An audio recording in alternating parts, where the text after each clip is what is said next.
Erev Tov, Parashat Metzora cette semaine, mais surtout Shabbat Hagadol. Pourquoi est-ce qu'on appelle ce Shabbat Shabbat Hagadol? Le Shabbat qui précède Pesach, on l'appelle le grand Shabbat par rapport au grand Ness qui s'est passé. Lorsque les Béné Israël sont sortis de Mitzraïm, l'année où ils sont sortis, c'était Yom Chamishi dans la semaine, le jeudi dans la semaine. Et le Shabbat qui précédait donc ce jeudi, c'était le 10 Nissan. Et Akadosh Baruch Hu, qu'est-ce qu'il a ordonné aux Béné Israël? De prendre ses levet avot. C'est-à-dire qu'ils devaient prendre l'agneau, ils devaient l'attacher. Et là, alors les Bechorim sont arrivés. Ils ont demandé aux Béné Israël, mais qu'est-ce que vous faites? Vous prenez notre Dieu? Et les Béné Israël, ils ont répondu, ils ont dit que oui, on allait prendre cet agneau pour faire le Korban Pesach, et Hachem, lui, il va tuer les premiers-nés. Et justement, il nous a demandé de prendre le sang, de le mettre sur les mezuzot et sur le linteau, justement pour différencier donc les Baté Béné Israël avec ceux des Mitzrim. Et les Bechorim des Égyptiens, ils ont entendu cela, les premiers-nés, ils ont entendu cela, ils sont partis voir leur père. Et ils sont partis voir par haut, et ils ont vu que personne ne les écoutait. Après tous les miracles que Hachem a fait en Égypte, alors eux, ils ont eu très peur, ils ne voulaient pas mourir. Et donc, ils sont venus à se disputer, et il y a eu des morts, et combien de morts? C'est la raison pour laquelle on dit les Maké Mitzraïm Bivchorehem, qu'on a tué les Mitzrim par leurs Bechorim, par leurs premiers-nés eux-mêmes. C'est-à-dire qu'ils se sont tellement disputés, puisqu'ils ont vu que personne ne voulait les écouter, qu'ils ont fini par se tuer entre eux. Et donc, le miracle, il est qu'après cela, les Mitzrim, ils ont voulu bien sûr se venger contre les Béné Israël, et Akadosh Baruch Hu les a protégés. Donc regardez ce grand miracle, d'où l'appellation de ce Shabbat qu'on appelle Shabbat Hagadol. Il y en a même qui se souhaitent ce Shabbat, Shabbat Shalom Hagadol. Tout ça pour dire que j'ai vu le Shla Akadosh, il dit dans Sha'ar HaOtiyot qu'il y a un kesher, qu'il y a un lien direct entre la paracha et la fête qui va arriver. Or, on sait chaque année que lorsque Shabbat Hagadol arrive, on a l'habitude de lire la paracha, c'est la paracha de Tzav. Paracha de Tzav, c'est la paracha qui traite des korbanot. Et tout le monde sait que les korbanot, c'est la Emouna. Pourquoi? Parce qu'on ne pose pas de questions. Est-ce que quelqu'un comprend quelque chose dans les korbanot? Ce sont des chokim, ce sont des lois qui n'ont pas de raison. Et donc, on doit faire exactement comme Hachem nous a ordonné. Et si on ne le fait pas exactement comme ça a été ordonné, donc on ne pourra pas arriver à la fin que Hachem aurait voulu par le korban. Donc quelque part, Parashat Tzav signifie la Emouna. C'est ce qu'on a besoin justement, cette fête de Pesach, elle symbolise bien sûr la Emouna. On fait le plein de Emouna au travers de cette fête. Mais dans une année où elle est Meuberet, où il y a un mois de plus comme cette année, alors quel parasha on a l'habitude de lire avant Shabbat Hagadol, ou pour le Shabbat Hagadol, c'est Parashat Metzora, comme on le lit cette année. Et regardez bien, Parashat Metzora, qu'est-ce qu'elle vient nous enseigner? Elle vient nous enseigner la leçon la plus importante pour nous. Pourquoi est-ce qu'il y a eu le Galut Mitzrayim? Pourquoi est-ce qu'on est descendu en Égypte? La Gemara nous le dit dans plusieurs endroits, parce que malheureusement, alors qu'est-ce qui a causé cela? C'était la vente de Yosef. Les frères de Yosef ont vendu donc leur propre frère Yosef, et on est tous descendus en Égypte. Il y a eu Mechirato chez Yosef. Et regardez bien, qui c'est qui a dû payer le prix? C'est tous les Béné Israël. Tous les Béné Israël ont dû descendre. Ils ont dû devenir esclaves en Égypte pendant combien et combien d'années? 210 ans au minimum. Et tout ça parce qu'on devait réparer justement tout ce qui est Ben Adam, la Havero. C'est uniquement de la sorte qu'on pourra devenir un peuple, qu'on pourra s'appeler les Béné Israël, mais c'est uniquement de la sorte qu'on a été vendu en tant qu'esclave, justement pour réparer le Ben Adam, la Havero. Et donc, sur cela, combien est-ce que la Torah nous rappelle à l'ordre qu'on doit apprendre à leitiaches, se comporter envers son prochain comme il se doit? On va parler donc de ces deux choses-là, de Metzora et de Shabbat Hagadol, en ce qui concerne justement donc le fait de se séparer un petit peu des choses qui nous séparent entre nous. Remarquez que cette fête, elle a plusieurs appellations, elle a plusieurs noms. En commençant par Chag HaPesach. Pourquoi est-ce qu'on appelle cette fête Chag HaPesach, comme on l'a dit? C'est parce que Akadosh Baruch Hu Pasach al-Bate Bnei Israël. Il a sauté au-dessus des maisons des Bnei Israël. Il a épargné les premiers-nés juifs et bien sûr, lui-même, c'est marqué Lo allié des Malach, Velo allié des Saraf, Velo allié des Hashaliach. Mais c'est Akadosh Baruch Hu Birvodov, Atzmo, il est venu et a tué donc les premiers-nés égyptiens. Donc on appelle cette fête Chag HaPesach. On l'appelle aussi Chag Cherutenu. C'est la fête de notre délivrance. Enfin, on se libère. Alors bien sûr, au temps de l'Égypte, on se libérait de cet esclavage et on est devenu libre pour pouvoir choisir de devenir quelque part les enfants, les esclaves de Akadosh Baruch Hu. Mais chacun, au travers de sa vie, il devra apprendre à se libérer de toutes les contraintes dans lesquelles il se trouve lui-même. On est chacun esclave quelque part des choses qu'on s'est construites dans notre vie. Et on doit apprendre à se libérer pour Béhémet, devenir libre et apprendre à faire la volonté d'Hachem. Chag Cherutenu. On l'appelle aussi Chag HaAviv. C'est la fête du printemps. Pourquoi? Parce que finalement, tout est fixé en fonction du mois de la fête de Pessah. C'est marqué que la fête de Pessah, elle se passe Bechodesh HaAviv, le mois du printemps, et c'est une des raisons pour lesquelles cette année, en l'occurrence, on a dû rajouter un mois de plus de Hadar pour que justement cette fête, elle coïncide avec le printemps. Tout est fixé encore une fois par rapport au Rosh Chodesh, au premier Rosh Chodesh de l'année, qui est Chodesh Nissan. Hag Geulatenu, on l'appelle aussi la fête de notre délivrance. Combien est-ce qu'on attend la délivrance finale? C'est marqué que Be Nissan Yig'alu ou Be Nissan Atidin Leigael. On aura Bezrat Hashem le Srout cette année qu'au mois de Nissan, enfin, on sera libéré comme il se doit et que Hashem il aura pitié de nous, qui nous envoie Mashiach Tzidkenu. Dernière appellation, Chag Hamatzot. Ça, tout le monde le connaît, Chag Hamatzot. Et si vous faites attention, et c'est ça ce que j'aimerais retenir de votre attention, c'est que après toutes ces appellations, il n'y en a qu'un seul qui est retenu dans la Torah, c'est Chag Hamatzot. On le retrouve à plus d'une dizaine de fois dans la Torah, uniquement ce nom de Chag Hamatzot. Et quand on réfléchit, Chag Hamatzot revient sur quoi exactement? Revient au moment où les Béné Israël devaient sortir de Mitzraïm. Moshe Rabbeinu les a empressés, on doit sortir tout de suite. Ils n'ont pas laissé le pain monter, et donc on va appeler cette fête uniquement par rapport à ces quelques minutes où les Béné Israël étaient obligés de quitter Mitzraïm et qui n'ont pas laissé le pain monter encore une fois. On va l'appeler Chag Hamatzot par rapport à ces galettes que les Béné Israël ont dû prendre avec eux pour emmener dans le désert. D'ailleurs, ils ne savaient pas où est-ce qu'ils allaient. Ils avaient besoin de tzedala derech, ils avaient besoin de goûter avec eux. Même ça, ils n'ont pas eu et ils ont pris donc ces matzot avec eux. La question qu'on pose, pourquoi est-ce que tu n'as pas appelé cette fête dans la Torah Chag HaPesach? On ne trouve même pas une seule fois Chag HaPesach dans la Torah. Pourquoi est-ce que tu n'appelles pas cette fête par rapport à la Géoula, par rapport à la Cherut? Tu appelles cette fête uniquement par rapport au matzot, et c'est les quelques dernières minutes avant la Géoula, avant qu'il soit sorti de Mitzraïm, sur lequel tu as basé tout le nom de cette fête, Chag HaMatzot, encore une fois. Pourquoi cela? Alors, Akadosh Baruch Hu, il dit au Béné Israël, c'est moi-même qui ai fait tous ces miracles, tous ces prodiges, des miracles inimaginables. Mais lorsque je vous ai fait sortir de Mitzraïm grâce à ces miracles, alors vous étiez complètement passif. Vous n'avez rien fait. Vous étiez là en train de témoigner tout ce que Akadosh Baruch Hu il a fait.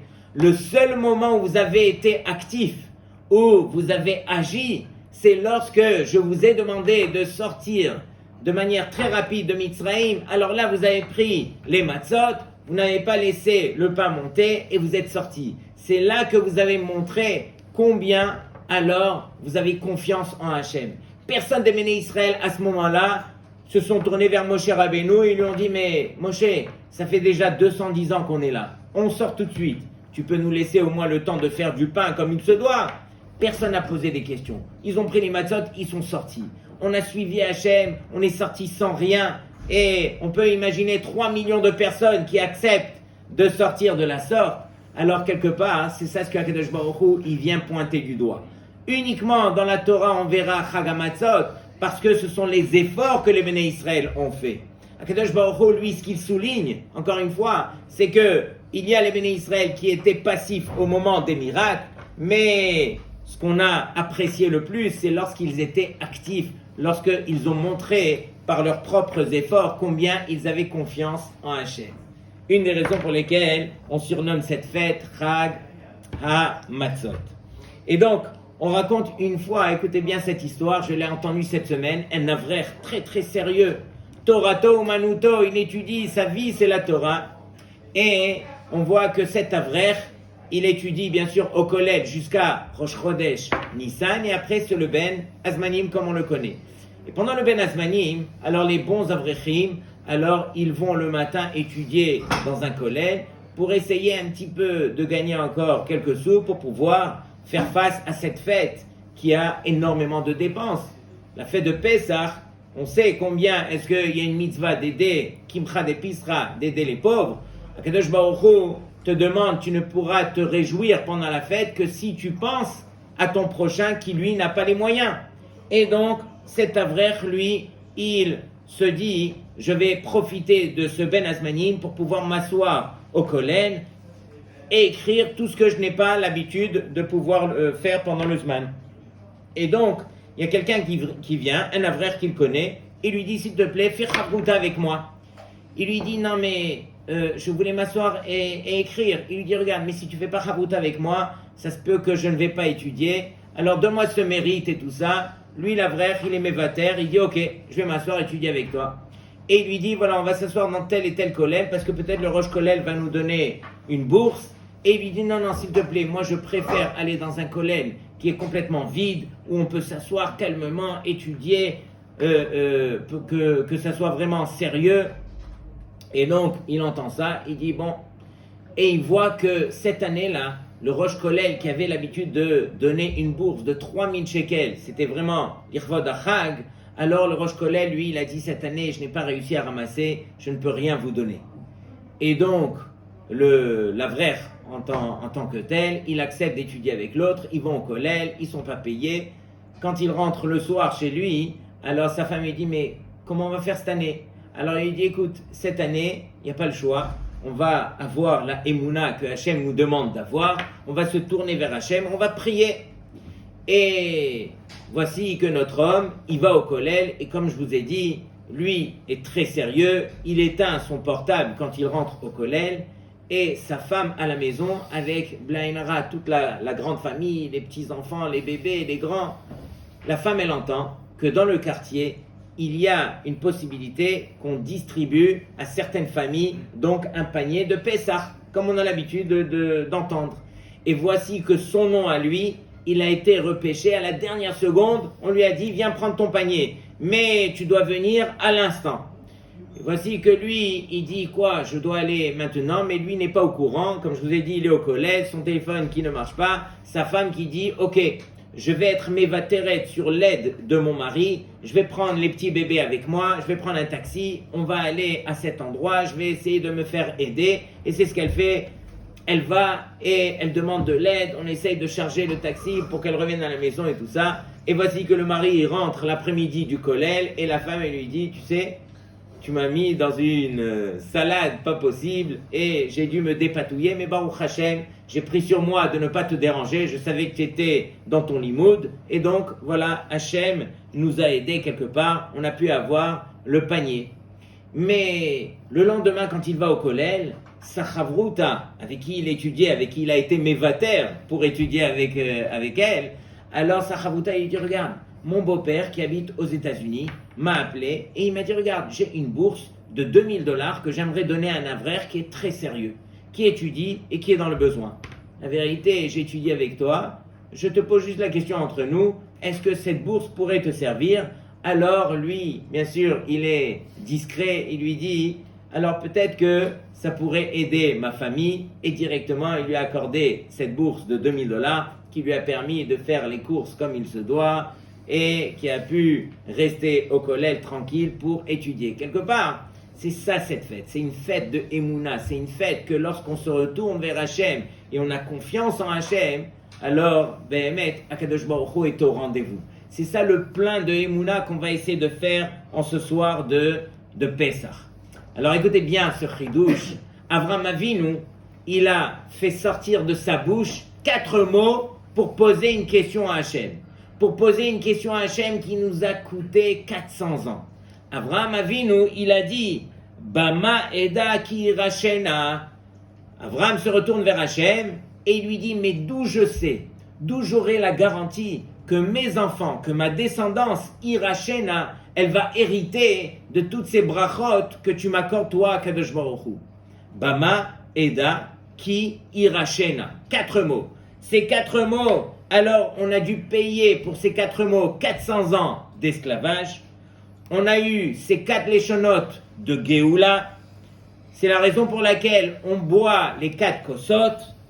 Il y a les Arba Banim d'Ibera Torah par rapport aux 4 enfants que la Torah elle a mentionnés. Et il y a bien sûr les 4 kushiotes qu'on devra poser dans la Haggadah. Et encore une fois, ces 4 kushiotes, ces 4 questions, alors c'est Keneged, c'est par rapport à une question de Avraham Avinu qui comprenait 4 mots. Et quelle est la réponse, Bémet? Quelle est la réponse?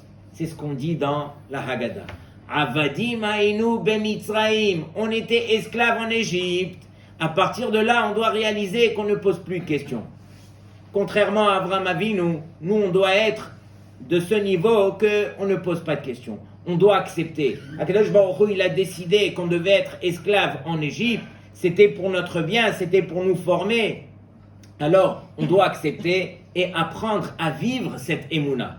Encore une fois, Kadosh Baruch Hu, lui, tout ce qu'il attend, c'est de nous accorder ce plein de Emouna. Et le plein de Emouna commence uniquement lorsque le Ben Israël sur terre, il arrête tous ses vikuchim, toutes ces disputes à l'intérieur de lui. Et pourquoi et comment et tout ça. Et qu'on accepte les choses, mais de bon cœur.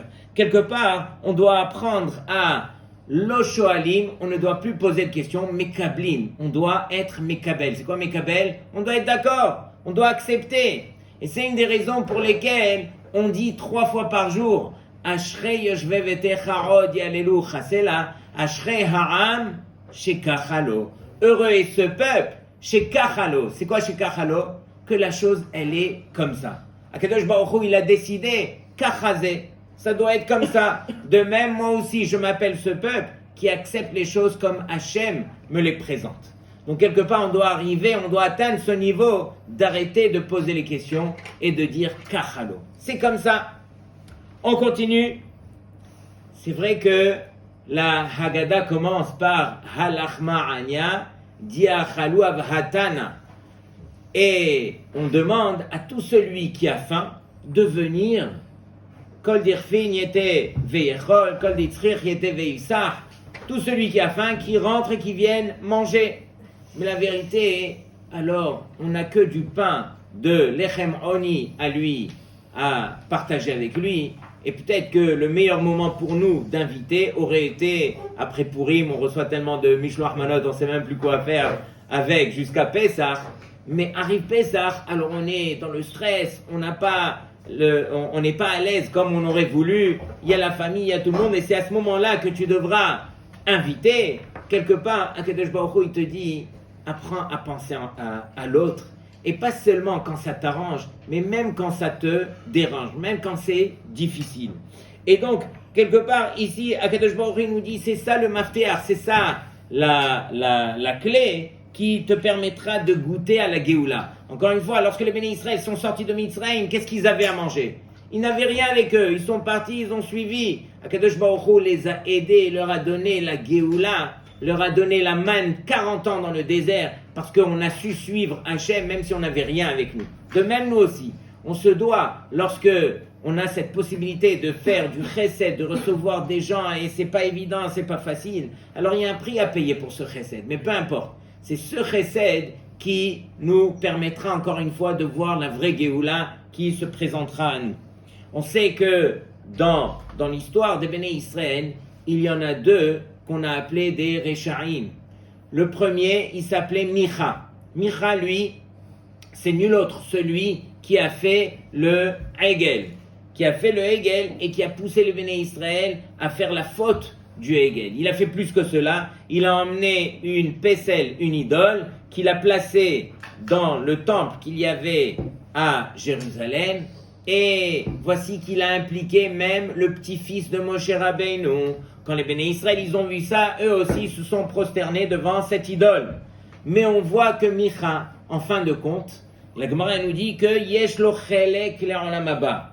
Et pourquoi Yesh lo chelek le'olam haba? Parce que ce Micha, Pito haïta le'ovre drachim, il donnait à manger à ceux qui passaient. C'est-à-dire qu'il s'occupait, il donnait, il partageait avec les autres, ceux qui en avaient besoin, il partageait avec eux à manger. Contrairement à un autre dans l'histoire qui s'appelait Gehazi. Il y en a 4, la Gemara nous dit, qui n'ont pas eu Chelek le'olam haba. Parmi ces 4, il y a Gehazi. Et Gehazi, comme on le sait, alors lui aussi, il savait partager. Mais avant de partager avec les autres, d'abord, il s'occupait de lui-même.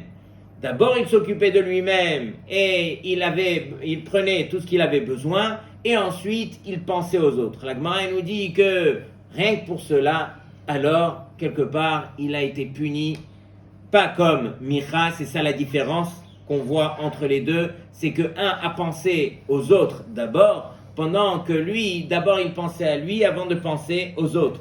Donc quelque part, c'est ça cette fête. Cette fête, elle nous éduque, encore une fois, à nous tourner vers l'autre et à penser à l'autre. Et on pense à l'autre avant même qu'on pense à soi-même.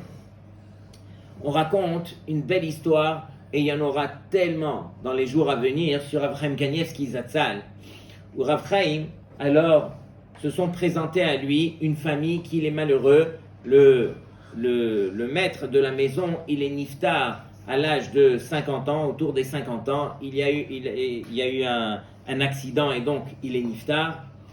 Mais voici que toute la famille était très affectée donc, par la mort de cet homme. Et Akadosh Baruch Hu, il a envoyé la nechama, la consolation à toute la famille. Comment est-ce qu'il a fait cela?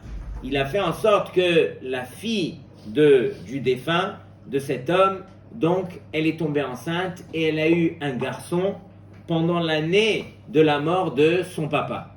Et c'est ça qui vient consoler. C'est ça ce que le Shulchan Aruch nous enseigne. Lorsqu'il y a une naissance, au moment d'un décès, alors ça vient consoler toute la famille. Et donc, la fille a voulu appeler donc ce bébé au nom de son papa Zichrono Livracha, qui s'appelait Yaakov Ezra.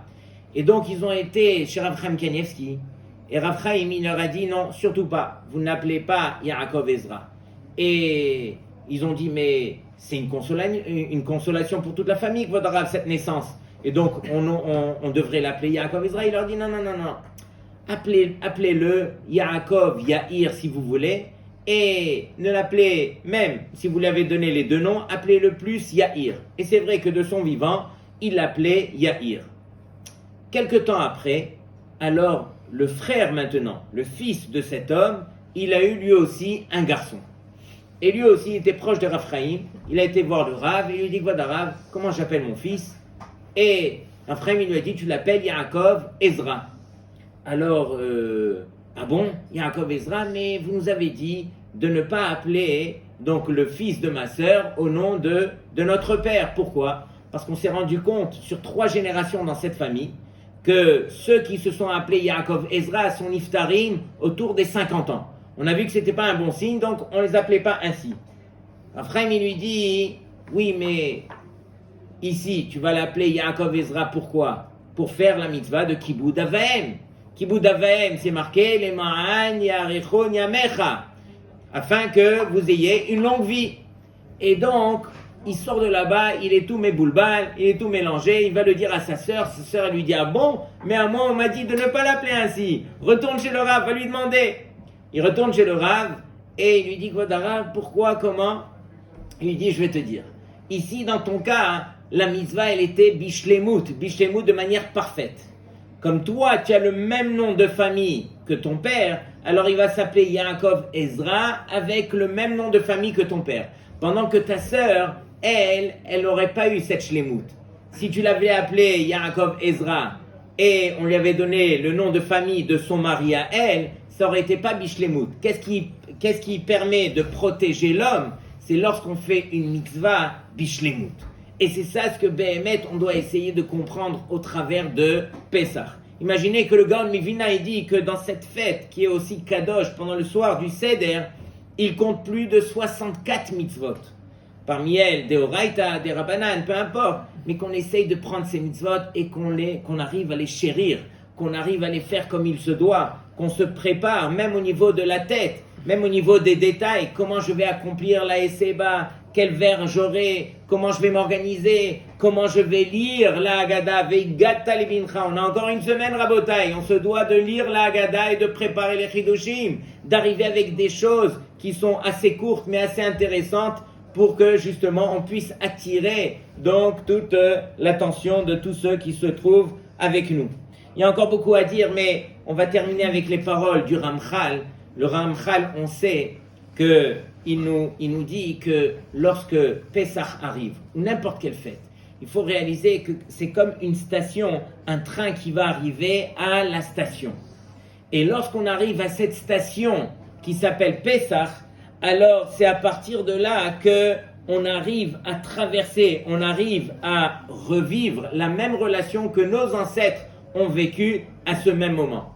C'est-à-dire, le Harizal il dit que la même hashpa, la même lumière, la même bracha que les Béné Israël ont reçue le soir de Yetziat Mitzrayim, alors nous aussi, si on se prépare, arrivé à ce moment-là, on va revivre exactement. C'est pas qu'on vient commémorer ce que nos ancêtres ont vécu et que nous, on revient refaire la même chose. Ici, on va justement vivre la même chose que nos ancêtres et on recevra tout ce shefa, toute cette bracha que Akadosh Baruch Hu a accordé à nos ancêtres. On vivra la même relation que eux ont vécu avec Hachem. Donc on se doit d'arriver à Botaï avec avant tout le sourire, avec l'envie, avec l'entrain, et de réaliser que Akadosh Baruch Hu nous permet, Passach veut dire quoi? Il nous permet de sauter de niveau et d'atteindre des niveaux qu'on n'aurait jamais atteints, qu'on ne mérite à la limite, qu'on ne mérite même pas. Mais Hachem, il nous permet d'y arriver. Et regardez bien, je vous rappelle les belles paroles qui sont citées dans Masechet Brachot Daf Yud Zayin Amud Aleph. C'est marqué là-bas, Verabi Alexandri, Batar de Metzale Amarachi. Après qu'il finissait cette fila, il avait l'habitude de dire ainsi, Ribon Ha'olamim, maître des mondes, Galoui Veyadua Lefanecha, c'est connu et dévoilé devant toi, Sheretzonenu La'asod Retzonecha, que notre volonté profonde est de faire ta volonté. Mais, Oumi Me'akev, alors qu'est-ce qui nous empêche de faire ta volonté, Hachem? Seor Sheba Issa, c'est le levain qui se trouve dans la pâte, qui elle représente quelque part le Yetzer Hara. Quelque part, nous on a envie de faire la volonté d'Hachem. Mais il y a tellement de choses qui sont à l'intérieur de nous qui nous empêchent. Entre autres, le Yetzer Hara. Le Yetzer Hara qui, quelque part, c'est notre dimayon, c'est notre imagination qui est à l'intérieur de nous et qui nous fait croire qu'on n'est pas capable d'une part, qui nous fait croire qu'on a telle et telle faiblesse, qu'on n'y arrive pas, que c'est trop difficile. Mais il faut réaliser que arrive le soir de Pessah où Akadosh Baruch Hu, il te permet de passer, il te permet de sauter sur ton propre Yetzer Hara et de dépasser des niveaux que pendant toute l'année tu n'y arrives pas. Le soir de Pessah, tu y arriveras, pardon. Alors je vous souhaite à tous Pessah Kasher Vesameach et qu'on se tienne tous par la main, qu'on arrive à penser à l'autre avant tout, qu'on arrive Béhémet à se rapprocher d'Hachem pour que Akadosh Baruch Hu, il nous envoie la Géoula qu'on attend avec impatience, vous avez tous entendu comme moi cette semaine que du jour au lendemain, quoi du jour au lendemain, de la minute à la prochaine, alors tout le gouvernement il a été changé, on ne sait pas ce qui va se passer, et c'est pas un cours de politique que j'aimerais faire, mais tout ça pour vous dire qu'on ne dépend que de Hachem, et on voit devant nous des choses qu'on n'aurait jamais imaginées. La veille c'était comme ça, le lendemain c'est exactement le contraire. Akadosh Baruch Hu est là. On doit apprendre à dépendre d'Hachem et c'est uniquement de la sorte qu'on pourra marcher avec Hachem le soir de Pessah. Pessah Kasher et Sameach, Shabbat Shalom. Alors, pour tout celui qui a des questions, des commentaires, n'hésitez pas à le laisser donc sur la chaîne. Le site internet c'est shalhevet.fr. Je vous invite à tous à participer. Shabbat Shalom.